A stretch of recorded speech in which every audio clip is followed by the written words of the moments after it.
Hello everyone, welcome to physics voyage.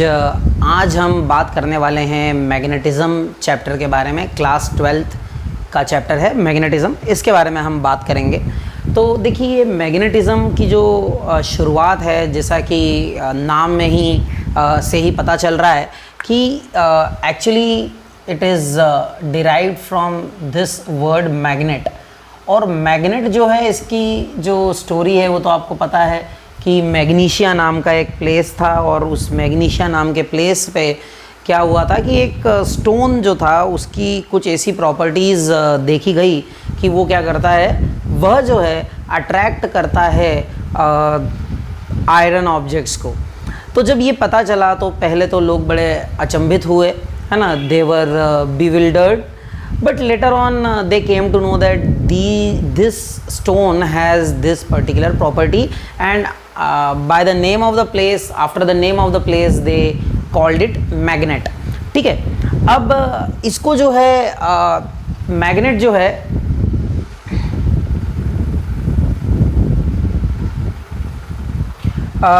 इसे actually magnesia से जो निकाला गया था उसके कारण कहा जाता है। अब एक सबसे जो प्रचलित, सबसे ज़्यादा जो मैग्नेट यूज़ में होता है वह होता है बार मैग्नेट, है ना। इस तरह से होता है ये बार मैग्नेट, ठीक है। तो ये जो बार मैग्नेट है वो इस तरह से होता है, और आप सभी ने ये देखा होगा। और इसके आसपास जो है एक ऐसा रीजन या स्पेस होता है जिसमें कि क्या किया जा सकता है, इसकी फील्ड को एक्सपीरियंस किया जा सकता है। तो फील्ड क्या होती है? This is called magnetic field. Magnetic field क्या होती है? मैग्नेटिक फील्ड एक ऐसा रीजन या स्पेस होता है मैग्नेट के बाहर और उसके अंदर भी, कि उसमें क्या किया जा सकता है, उसमें मैग्नेट जो है उसके इन्फ्लुएंस को एक्सपीरियंस किया जा सकता है। Its influence can be experienced by the other magnet और अदर मैग्नेटिक मटेरियल्स, ठीक है।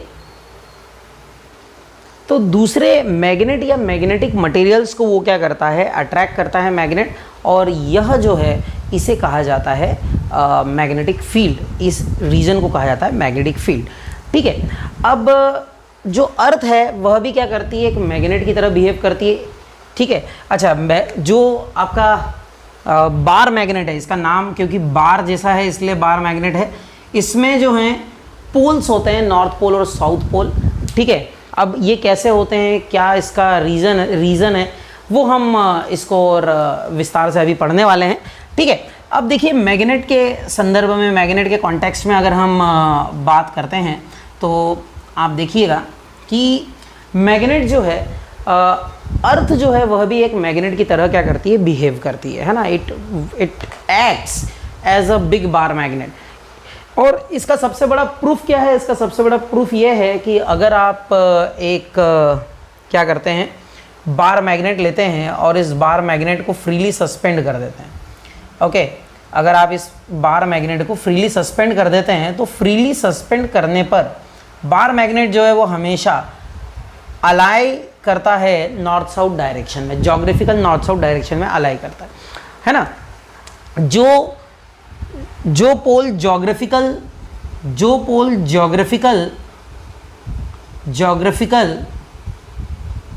साउथ को की तरफ होता है, या जो एंड जोग्राफिकल साउथ की तरफ होता है उसको साउथ पोल कहा जाता है, और जो एंड जोग्राफिकल नॉर्थ की तरफ होता है, जोग्राफिकल नॉर्थ की तरफ होता है, उसे क्या कहा जाता है, नॉर्थ पोल कहा जाता है। तो इस तरह से ये जो है मैग्नेट के डिफरेंट क्या होते हैं, पोल्स होते हैं। और कहाँ से नाम आया है, जो साउथ को शो करता है वह जोग्राफिकल साउथ को जो शो करता है वह मैग्नेट का साउथ पोल हो गया, और जो जोग्राफिकल नॉर्थ को शो करता है वह मैग्नेट का क्या हो गया, नॉर्थ पोल हो गया। एज सिंपल एज दैट, ठीक है। अच्छा, इसके बाद में जो है हर एक मैग्नेट जो है इसकी प्रॉपर्टी होती है कि वो स्मॉल पीसेस, आयरन, निकल, कोबाल्ट, इनके जो स्मॉल पीसेस होते हैं उनको क्या करता है, वह अट्रैक्ट करता है। यह मैग्नेट की क्या होती है, प्रॉपर्टी होती है, ठीक है। इसके बाद में डायरेक्शनल प्रॉपर्टी, ये जो रहता है ना, इसको हम directional property of the magnet कहते हैं ना। This is called directional property of the magnet. जो मैग्नेट के जो पोल्स होते हैं वह मैग्नेट में थोड़े से अंदर की तरफ होते हैं, है ना। मतलब जैसे मान लीजिए ये मैग्नेट की लेंथ है, तो पोल जो है वो यहाँ थोड़े से अंदर की तरफ होते हैं, ठीक है ना। तो इनके बीच की जो डिस्टेंस होती है इसको कहा जाता है magnetic length. Okay, distance between the poles of the magnet, it is called magnetic length. और ये जो होती है उसकी क्या है, ये उसकी ज्योमेट्रिक लेंथ है। क्या है, ज्योमेट्रिक लेंथ है। और जो मैग्नेटिक लेंथ होती है, मैग्नेटिक लेंथ जो होती है पोल्स की, वह 6/7 टाइम्स होती है उसके ज्योमेट्रिकल लेंथ के, ठीक है। 6/7 टाइम्स होती है उसकी ज्योमेट्रिकल लेंथ के, ठीक है। तो ये एक बहुत महत्वपूर्ण बात है। अच्छा, इसके अलावा कुछ और बेसिक क्या हैं, डेफिनेशंस हैं, कुछ बेसिक टर्म्स हैं मैग्नेट के कॉन्टेक्स्ट में जो कि हमें पता होना चाहिए, वो मैं आपसे डिस्कस कर लेता हूँ। वो बिल्कुल बेसिक टर्म्स हैं जो आपको पता होना चाहिए। जैसे एक है जिसको कहते हैं हम equatorial line of the magnet, है ना, equatorial line of the magnet.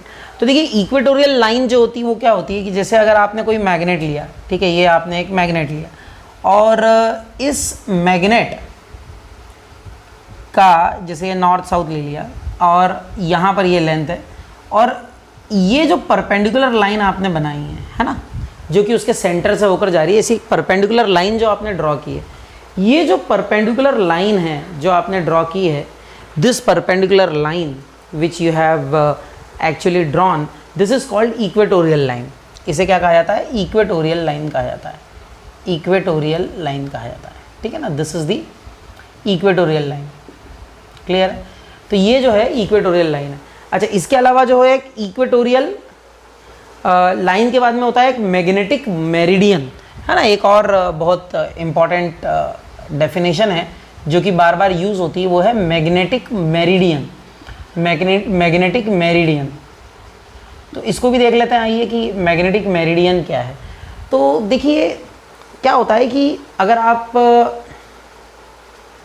इसको फ्रीली सस्पेंड कर देते हैं, ठीक है ना, तो जो ये लाइन है, ये जो लाइन है, ये देखिए, ये नॉर्थ साउथ पोल को ज्वाइन कर रही है लाइन, ये आपकी मैग्नेटिक एक्सिस हो गई, है ना। This is called magnetic axis, ठीक है। अब इससे अगर आप एक इस तरह से परपेंडिकुलर प्लेन ड्रॉ कर देते हैं, इस तरह से, है ना, ये ऐसा एक परपेंडिकुलर प्लेन ड्रॉ कर देते हैं, देखिए, ठीक है, ये जो कि जिसमें क्या है, इस परपेंडिकुलर प्लेन में ये लाइन शामिल है, इसमें इंक्लूडेड है। तो ये जो परपेंडिकुलर प्लेन है इसे कहा जाता है magnetic meridian. Okay, this vertical plane which is actually perpendicular to this north south line, okay, magnetic line और magnetic axis, this perpendicular plane is called magnetic meridian. इसे क्या कहा जाता है, मैग्नेटिक मेरिडियन कहा जाता है, ठीक है। इसके अलावा कुछ बेसिक प्रॉपर्टीज़ हैं, जैसे आपको पता है कि लाइक पोल्स जो होते हैं वो रिपेल करते हैं और अनलाइक पोल्स जो होते हैं वो अट्रैक्ट करते हैं। ये तो बहुत ही बेसिक प्रॉपर्टीज़ हैं, तो वो मैं 12th लेवल पर डिस्कस करने की ज़रूरत नहीं है उनको, ठीक है। चलिए, इसके बाद में फोर्स ऑफ अट्रैक्शन और रिपल्शन जो होता है ना, वो दो मैग्नेट्स के पोल्स के बीच में या उनकी पोल स्ट्रेंथ्स M1 और M2 अगर हैं, मान लीजिए कि दो पोल स्ट्रेंथ्स हैं M1 और M2 और वो डिस्टेंस R पर सिचुएटेड है, ठीक है। अगर M1 और M2 दो पोल्स हैं जिनकी पोल स्ट्रेंथ्स M1 M2 जो है वो पोल स्ट्रेंथ्स है दो पोल्स की, और उनके बीच की डिस्टेंस अगर स्मॉल r है, तो जो फोर्स होता है, मैग्नेटिक फोर्स जो होता है, वह डायरेक्टली प्रोपोर्शनल होता है product of their pole strengths, and magnetic force is inversely proportional to square of distance between them. Magnetic force is directly proportional to product of the pole strengths and inversely proportional to the square of distance between them. अब यहाँ से इन दोनों को अगर हम क्या कर देते हैं, अच्छा, इसको क्या कहा जाता है, कूलम्स लॉ। बिल्कुल कूलम्स लॉ जैसा है, बस चार्ज की जगह क्या है, पोल स्ट्रेंथ है, तो इसे कूलम्स लॉ इन मैग्नेटिज्म कहा जाता है। This is called Coulomb's law in magnetism, ठीक है। आगे हम बात करते हैं कि अगर इनको कंबाइन कर देते हो जाएगा F is proportional to M1 M2 upon R square. F is proportional to M1 M2 upon R square. ठीक है। अब अगर मैं एक कांस्टेंट लगा दूंगा, अगर मैं प्रोपोर्शनलिटी साइन हटा देता हूं तो ये कांस्टेंट k आ जाता है और ये हो जाता है m1 m2 upon R square, ठीक है, m1 m2 upon R square. यहाँ पर जो k है, ये SI यूनिट में जो k है उसकी वैल्यू होती है mu not upon 4 pi, okay, उसकी वैल्यू होती है म्यू नॉट अपॉन 4 पाई। अब हम k की वैल्यू यहाँ रख देते हैं तो ये हो जाता है this implies f is equal to mu not upon 4 pi m1 m2 upon R square, ठीक है। तो ये कूलम्स लॉ इन मैग्नेटिज्म हो गया, ठीक है। और म्यू नॉट अपॉन 4 पाई, यहाँ पर म्यू नॉट क्या होता है, it is called absolute magnetic permeability, इसको कहा जाता है एब्सोल्यूट मैग्नेटिक परमिएबिलिटी, ठीक है। और जो इसकी वैल्यू होती है म्यू नॉट अपॉन 4 पाई की, म्यू नॉट अपॉन 4 पाई की वैल्यू होती है 10 टू द पावर -7, क्या होती है इसकी वैल्यू 10 टू द पावर -7, और यूनिट होती है इसकी weber ampere inverse metre inverse, है ना। ये कैसे आती है इसके बारे में हम थोड़ी सी बात कर लेंगे आगे कि ये किस तरह से आती है, ठीक है। तो यह है कूलम्स लॉ इन मैग्नेटिज्म। अब देखिए अगली जो प्रॉपर्टी होती है वो ये बोलती है कि अगर आप कोई मैग्नेट लेते हैं और उस मैग्नेट को अगर आप क्या कर देते हैं, दो पार्ट्स में ब्रेक कर देते हैं, ठीक है। तो पहले ये क्या था, नॉर्थ साउथ था, अब ये ब्रेक कर देंगे तो ये फिर से जो है वह जो ये सेपरेट मैग्नेट्स हैं उनके भी क्या हो जाएंगे, नॉर्थ साउथ पोल्स बन जाएंगे इस तरह से। आई बात समझ, क्लियर है, नॉर्थ साउथ पोल बन जाएंगे, ठीक। अब अगर आप इसको और फर्दर ब्रेक कर दें तो ये क्या हो जाएगा, आप देखिए नॉर्थ साउथ इस तरह से और इस तरह से बन जाएंगे, ठीक है। फर्दर ब्रेक करने पे ये सा हो जाएगा। और अगर फर्दर आप ब्रेक करते जाएंगे तो आप लास्ट में आपको क्या मिलेगा, इसका जो इस प्रोसेस का जो एंड है, एंड रिजल्ट क्या होगा, इसका एंड रिजल्ट ये होगा कि आपको एक एटम मिल जाएगा, है ना, you will get an atom. अब अगर आप एक सिंगल एटम की बात करते हैं, okay, if you talk about a single atom, तो ये एटम भी जो है, यह एक सिंगल एटम भी जो है वह एक मैग्नेट की तरह क्या करता है, एक्ट करता है। इसमें भी क्या होते हैं, एक नॉर्थ पोल और साउथ पोल पाए जाते हैं, है ना, इसमें भी नॉर्थ और साउथ पोल पाए जाते हैं। कहने का मतलब क्या है, कहने का मतलब यह है कि a single magnetic pole is never possible. If you will get a magnet you will always get it in dipoles, है ना, आपको डायपोल तो मिलेगा ही मिलेगा, है ना। मोनोपोल जो है, monopole is not possible, monopole आपके लिए संभव नहीं है। For monopole it means that a single magnetic pole you will never get, because the basic unit of the matter, which is an atom, that also possesses a monopole, possesses a dipole, not a monopole, and that's why magnetic monopole is not possible. Magnetic monopole जो है इसलिए संभव नहीं है, ठीक है। इतना I hope कि आप सभी को समझ में आ रहा होगा कि मैग्नेटिक मोनोपोल पॉसिबल क्यों नहीं है, ठीक है। आगे अब बात करते हैं, हम इसके आगे की बात करते हैं। इसके आगे अब आप देखिए कि मैग्नेट जो होता है उसमें इंडक्टिव प्रॉपर्टी होती है, वो इंड्यूस कर सकता है प्रॉपर्टी मैग्नेटिज्म को। यानी कि कहने का मतलब ये है कि अगर आप क्या करते हैं कि एक मटेरियल लेते हैं, एक आयरन की पिन ले लेते हैं या स्टील पिन ले लेते हैं और उसको क्या करते हैं, अगर उसको मैग्नेट को रब करते हैं, एक ही डायरेक्शन में उसको रब करते जाते हैं, तो आप देखेंगे कि वो भी मैग्नेटाइज्ड हो जाता है ना, इवन इट गेट्स मैग्नेटाइज्ड। आई बात समझ में।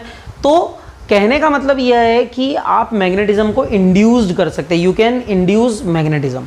अच्छा, एक और बहुत महत्वपूर्ण सी बात है जो कि हालांकि लोअर क्लासेस में भी बताई जाती है कि रिपल्शन जो होता है, repulsion is the surest test of magnetism. Repulsion जो होता है वह श्योरेस्ट टेस्ट होती है मैग्नेटिज्म की। मतलब मैग्नेटिज्म को टेस्ट करना है तो रिपल्शन से ही हो पाएगा। जैसे मान लीजिए कि आपने कोई एक मटेरियल लिया है ना, मान लीजिए ये लिया, और आपको बताना है कि मैग्नेट है या नहीं, ठीक है। अब पता नहीं है आपको, आपने क्या किया, मान लीजिए कि आपने एक मैग्नेट लेके आए इसके पास में और जैसे ही इसके पास में लाए तो ये अट्रैक्ट कर गया। अगर ये अट्रैक्ट कर गया तो अब देखो आप मान लीजिए नॉर्थ पोल लेकर आए थे, ठीक है, तो ये अट्रैक्ट कर गया, तो अब इसमें दो पॉसिबिलिटीज़ हैं। आपको क्या बताना है कि ये मैग्नेट है या नहीं है ना। अब इसमें दो पॉसिबिलिटीज़ है, हो सकता है कि ये जो हो साउथ पोल हो और ये नॉर्थ पोल हो और इसलिए क्या हो रहा है, इनमें अट्रैक्शन हो रहा, ठीक है। पर ऐसा भी तो हो सकता है कि जो आपने जब ये लाए, अब ये मैग्नेट नहीं था, या जो दूसरा वाला था ये मैग्नेट नहीं था, परंतु ये क्या था, ये एक मैग्नेटिक मटेरियल था, है ना। मान लीजिए आयरन का बार था ये छोटा सा, ये अगर आयरन बार था तब भी क्या होगा, ये अट्रैक्ट करेगा, है ना, ये मैग्नेट उसको अट्रैक्ट करेगा। तो आप बता नहीं पाओगे कि ये मैग्नेट था या आयरन का बार था, क्योंकि दोनों ही केसेस में अट्रैक्ट हो रहा है। लेकिन अगर मान लीजिए कि आप ये आयरन का बार, ये जो है ये मटेरियल रखा है आपने और इसके पास में मैग्नेट लेके आए, लेकिन ये जो है क्या हो गया, ये रिपेल कर गया। देखिए ये नॉर्थ है, ये साउथ है और ये रिपेल कर गया। अगर ये रिपेल कर गया तो इसका सीधा सा मतलब है कि यहां पर ये क्या था, नॉर्थ पोल था, तभी ये रिपेल किया होगा। और इससे ये प्रूव हो जाएगा कि ये जो है ये क्या है, मैग्नेट ही था। तो मैग्नेटिज्म का जो श्योरेस्ट टेस्ट है वो क्या है, मैग्नेटिज्म का श्योरेस्ट टेस्ट जो है वह रिपल्शन है। And that's why it is said that repulsion is the surest test of magnetism. अब देखिए मैग्नेटिक फील्ड जो होती है किसी मैग्नेट के आसपास, उस मैग्नेटिक फील्ड को एक्चुअली देखिए कॉन्सेप्ट ऑफ मैग्नेटिक फील्ड जो है, यह कॉन्सेप्ट जो है वह कॉइन की थी माइकल फेराडे ने। Michael Faraday was a brilliant scientist, okay.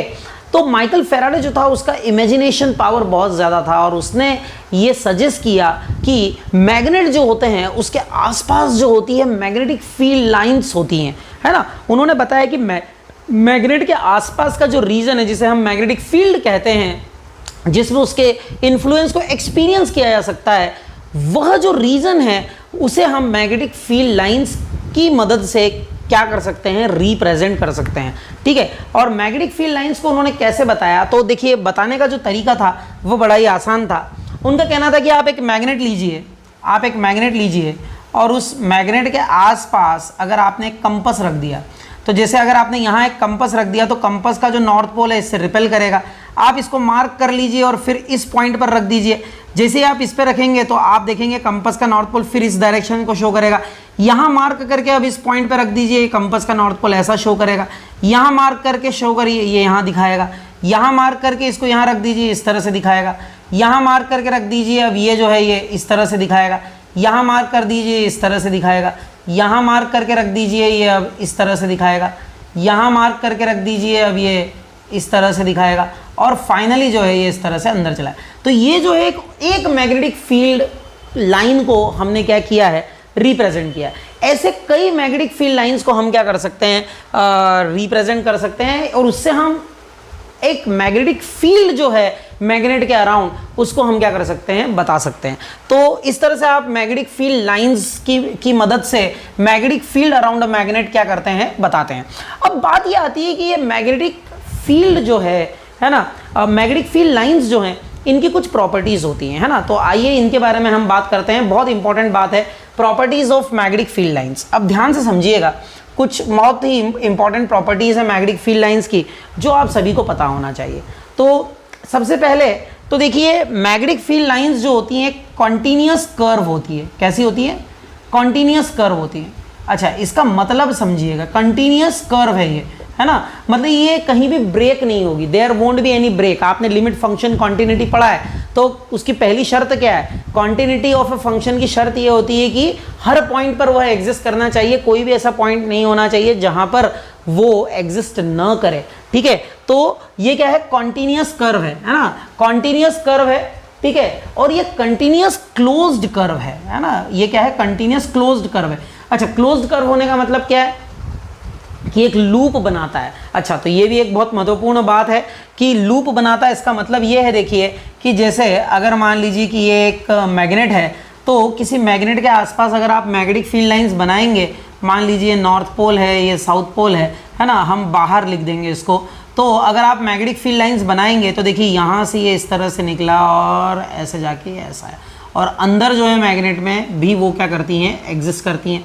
ऐसे अगर हम यहाँ से बाहर निकलते हैं तो तो ये इस तरह से जाएंगी और ये इस तरह से जाएंगी, ठीक है, इस तरह से जाएंगी, क्लियर है, और ये इस तरह से। अच्छा, इसके बाद में और बाहर से निकलेंगे, इस तरह से बाहर निकलेगी ये मैग्नेटिक फील्ड लाइंस, और इधर से देखेंगे तो ये इस तरह से बाहर निकलेंगी मैग्नेटिक फील्ड लाइंस, ठीक है, और ये अंदर की तरफ ये इस तरह से जाएंगी। और अगर हम क्या करते हैं, यहाँ से लेते हैं तो देखिए ये और इस तरह से बाहर ऐसे निकलेंगी, ठीक। अब ये जो है हमने कहा है कि ये जो है नॉर्थ पोल लिया है हमने, ये साउथ पोल लिया है, तो ऐसा देखा जाता है। अब देखिए हमने देखा है कि जो कंपास है वो क्या करता है, नॉर्थ पोल को रिपेल करता है, तो उसकी डायरेक्शन को ही हमने यहाँ शो किया है, ठीक है। और फिर यहाँ पे हमने देखा कि ये इस तरफ अंदर आ रहा है, साउथ पोल में ये अंदर आ रहा है मैग्नेटिक फील्ड लाइंस, ठीक है। नॉर्थ पोल से ये क्या कर रही हैं, बाहर की तरफ निकल रही हैं, ठीक है, और साउथ पोल में ये मैग्नेटिक फील्ड लाइंस जो हैं इस तरह से अंदर की तरफ जा रही हैं, ठीक है, इस तरह से अंदर की तरफ जा रही हैं, ठीक है। नॉर्थ पोल से बाहर निकल रही है और साउथ पोल में अंदर की तरफ जा रही हैं, ठीक। और अंदर जो है मैग्नेट में उनकी डायरेक्शन जो है वो साउथ से नॉर्थ है। देखिए अंदर जो है मैग्नेट में जो मैग्नेटिक फील्ड लाइंस है उनकी डायरेक्शन क्या है, साउथ से नॉर्थ है। तो ये जो है ये मैग्नेटिक फील्ड को रिप्रेजेंट करने का तरीका है मैग्नेटिक फील्ड लाइंस की मदद से, ठीक है।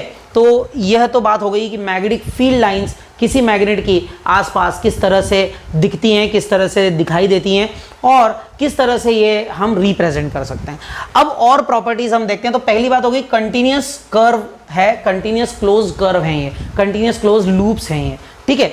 सेकेंड जो इंपॉर्टेंट पॉइंट है जो कि बहुत महत्वपूर्ण है वो ये है कि किसी भी पॉइंट पर मैग्नेटिक फील्ड के किसी भी पॉइंट पर अगर आप एक टेंजेंट ड्रॉ करते हैं तो वह जो टेंजेंट होती है वह क्या देती है, डायरेक्शन ऑफ मैग्नेटिक फील्ड देती है उस पॉइंट पर।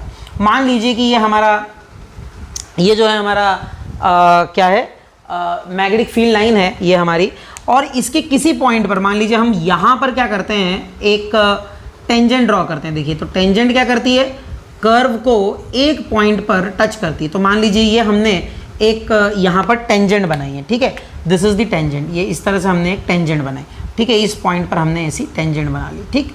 और ये एक पॉइंट पर जो टेंजेंट है वो टच करेगी कर्व को एक ही पॉइंट पर। तो अब यहाँ पर अगर हम देखते हैं ये मैग्नेटिक क्या है, ये मैग्नेटिक फील्ड लाइन के इस पॉइंट पर मैग्नेटिक फील्ड की डायरेक्शन को शो करता है।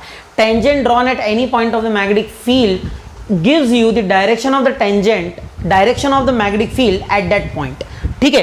तो ये जो है यह एक बहुत ही महत्वपूर्ण प्रॉपर्टी है, इसको हम कह सकते हैं B vector, okay, this is called B vector.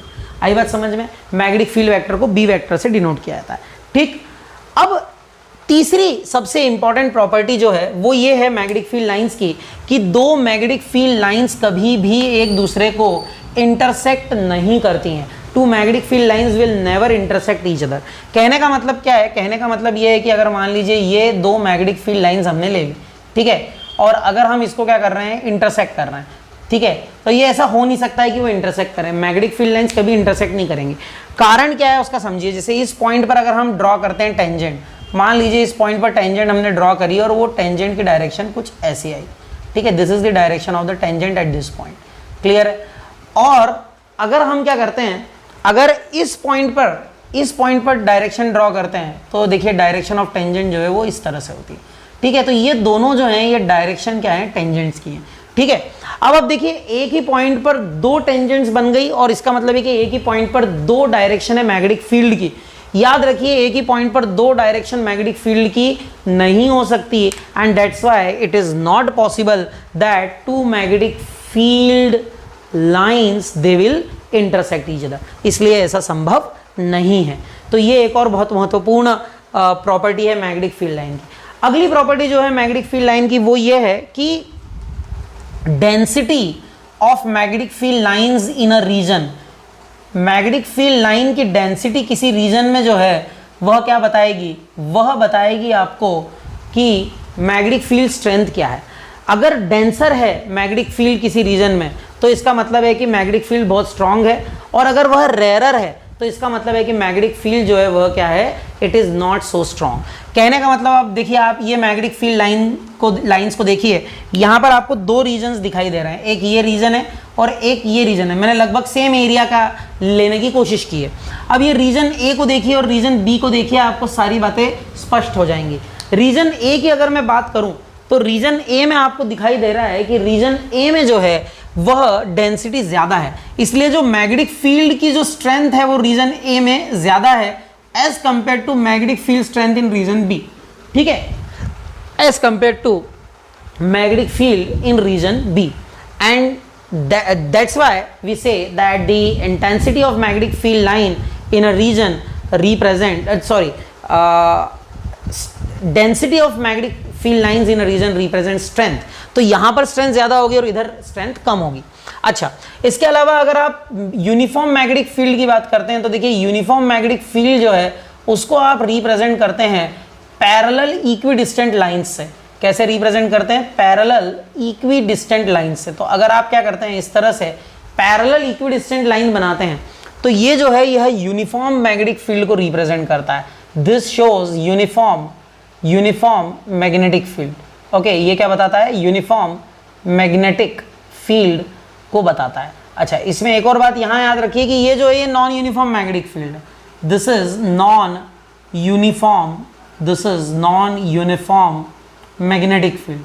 This is non-uniform magnetic field. ये जो है यह नॉन यूनिफॉर्म मैग्नेटिक फील्ड को क्या कर रहा है? रिप्रेजेंट कर रहा है। ठीक है, तो ये सारी प्रॉपर्टीज जो है मैग्नेटिक फील्ड लाइंस की हैं। ठीक है, और ये बहुत इंपॉर्टेंट प्रॉपर्टीज हैं किसी भी मैग्नेटिक फील्ड को डिफाइन करने के लिए। आई होप कि ये सारी प्रॉपर्टीज आपको समझ में आई होंगी। अब देखिए नेक्स्ट जो टॉपिक हमें देखना है वह है मैग्नेटिक डायपोल। तो जैसा कि नाम ही बता रहा है डाई यानी होता है दो, और पोल्स यानी पोल हैं। ठीक है, और मैग्नेटिक हैं, इसका मतलब है कि हम मैग्नेटिक पोल्स की बात कर रहे हैं। तो यहाँ पर मैग्नेटिक डायपोल जो है इसका मतलब होता है कि आपके पास में क्या है, दो मैग्नेटिक पोल्स मौजूद हैं। ठीक है, तो देखिए कोई भी मैग्नेट जो होता है वो डायपोल में ही हो सकता है। हमने पहले भी बात की थी कि मोनोपोल तो पॉसिबल है नहीं। अब क्या होता है कि जैसे मान लीजिए कि ये नॉर्थ और साउथ ये दो पोल्स हैं और इस तरह से ये मैग्नेटिक डायपोल हमारे पास में है। ठीक है, याद रखिए कि मैग्नेटिक डायपोल की एक और खासियत है कि इसमें जो है इन दो पोल्स के बीच में एक शॉर्ट डिस्टेंस है। ठीक है, तो if two magnetic poles are separated by a short distance then this setup is called magnetic dipole. जैसे कि हमने इलेक्ट्रिक डायपोल के कॉन्टेक्स्ट में भी ऐसे ही बात की थी कि अगर दो इलेक्ट्रिक डायपोल हैं, इलेक्ट्रिक डायपोल का मतलब होगा कि दो इलेक्ट्रिक चार्जेस हैं, equal and opposite electric charges हैं, वो क्या हैं, अगर वो शॉर्टर डिस्टेंस अपार्ट हैं तो उन्हें हम क्या कहते हैं, उन्हें हम इलेक्ट्रिक डायपोल कहते हैं। इसी तरह मैग्नेटिक डायपोल में क्या हो जाएगा कि अगर दो मैग्नेटिक पोल्स हैं और वो जो हैं अपोजिट मैग्नेटिक पोल्स एक शॉर्ट डिस्टेंस अपार्ट है तो इसे हम मैग्नेटिक डायपोल कहते हैं। याद रखिए कि इसकी जो स्ट्रेंथ होती है उसे मैग्नेटिक पोल स्ट्रेंथ कहा जाता है। क्या कहा जाता है? मैग्नेटिक पोल स्ट्रेंथ कहा जाता है। याद रखिए कि जो मैग्नेटिक पोल स्ट्रेंथ है इसको डिनोट किया जाता है कैपिटल एम वेक्टर से। किससे कहा जाता है? कैपिटल एम वेक्टर से। और ये होता है स्मॉल एम, यानी कि किसी भी दोनों में से किसी भी एक पोल की स्ट्रेंथ मल्टीप्लाइड बाय 12 वेक्टर। अब ये 12 वेक्टर जो है यह एक्चुअली आपको मैग्नेटिक लेंथ बताता है ना, ये जो लेंथ है ये बता रहा है। ठीक है, अब इसमें बात एक और है कि ये इसकी डायरेक्शन क्या होती है। तो याद रखिए कि इसकी जो डायरेक्शन होती है वो हमेशा साउथ से नॉर्थ होती है। ओके, आप चाहें तो इसको साउथ लिख दीजिए। इसमें जो है मैग्नेटिक पोल स्ट्रेंथ नहीं है, ये मैग्नेटिक डायपोल स्ट्रेंथ है। बेसिकली ये मैग्नेटिक डायपोल मोमेंट है। It is called magnetic dipole moment. जैसे हम इलेक्ट्रिक डायपोल मोमेंट कहते हैं वैसे ही मैग्नेटिक डायपोल मोमेंट होता है। और ये जो है मैग्नेटिक डायपोल मोमेंट ये बताता है strength of a magnetic dipole, कि कोई मैग्नेटिक डायपोल जो है वो कितना शक्तिशाली है, उसकी स्ट्रेंथ क्या है। और याद रखिए कि ये जो है इसकी डायरेक्शन हमेशा साउथ से नॉर्थ होती है। डिफॉल्ट सेटिंग साउथ से नॉर्थ इसकी डायरेक्शन होती है। ठीक है, अब इसका जो यूनिट होती है, देखिए जो पोल स्ट्रेंथ है ना इसकी यूनिट होती है एम्पियर मीटर। ठीक है, और मल्टीप्लाइड बाय एक और मीटर आ जाएगा तो ये एम्पियर मीटर स्क्वायर हो जाएगा। So the pole strength is the unit of magnetic dipole moment is ampere metre square. I hope this is clear to you. Thank you.